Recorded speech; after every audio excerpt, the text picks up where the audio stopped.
राजकीय वर्तुळातली बातमी।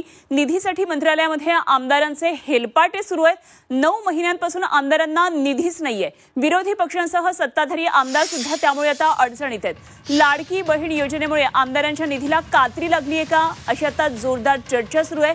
ठेकेदारांची थकीत देणी आहेत, लाडकी बहीण योजना आहे, इतर योजनांसाठी मोठ्या प्रमाणात लागणारा निधी आहे। त्यामुळे राज्याच्या तिजोरीत सध्या तरी खडखडाट निर्माण झालाय आणि याचा फटका राज्यातल्या सत्ताधारी आणि विरोधी पक्षातल्या दोन्ही आमदारांना बसलेला आहे। हक्काचा आमदार निधी, जिल्हा नियोजन समिती आणि विविध खात्यांमधला विकास निधी यामधून अक्षरशः गेल्या 9 महिन्यांपासून एकही रुपया न मिळाल्यामुळे निधी मिळवण्यासाठी मंत्रालयामध्ये दररोज आमदारांची धावपळ दिसते।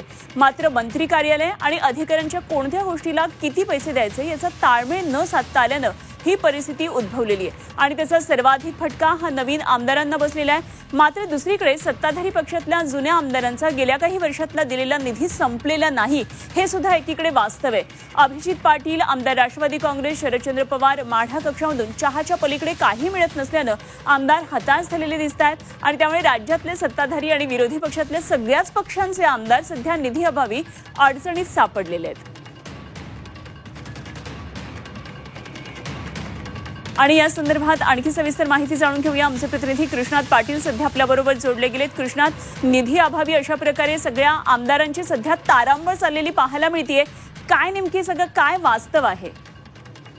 लाडकी बहीण योजनेमुळे सरकारच्या तिजोरीवर प्रचंड असा आर्थिक भार पडलेला आहे आणि त्यामुळे जवळपास ठेकेदारांची 90,000 कोटींची देणी देणं बाकी आहे। त्याचबरोबर इतर जी देणी आहेत ती देखील बाकी आहेत आणि याच गोष्टीमुळे हा आमदार निधी देखील देण्यावर मर्यादा आलेल्या पाहायला मिळत आहेत। वारंवार आपण पाहिलं गेलं तर समाज कल्याण विभाग असू दे किंवा आदिवासी विकास विभागाकडून लाडकी बहीण योजनेसाठीचा निधी हा वळता केला जात आहे आणि परिणामी जो आमदारांसाठीचा जो विकास निधी देणं गरजेचं आहे तो देण्यामध्ये कुठंतरी सरकार अपुरं पडत आहे। त्यांचे प्रयत्न अपुरे पडताना दिसून येत आहेत आणि त्याचाच भाग म्हणून आता विरोधी आमदार या विरोधात आवाज उठवताना दिसत आहेत। अगदी कृष्णात, धन्यवाद दिलेल्या या सगळ्या सविस्तर तपशिलांसाठी। कृष्णात पाटील आमचे प्रतिनिधी आपल्याबरोबर होते। अर्थातच आता यावर सत्ताधाऱ्यांच्या काय प्रतिक्रिया असणार आहेत तेही बघणं तितकंच महत्त्वाचं ठरणार आहे।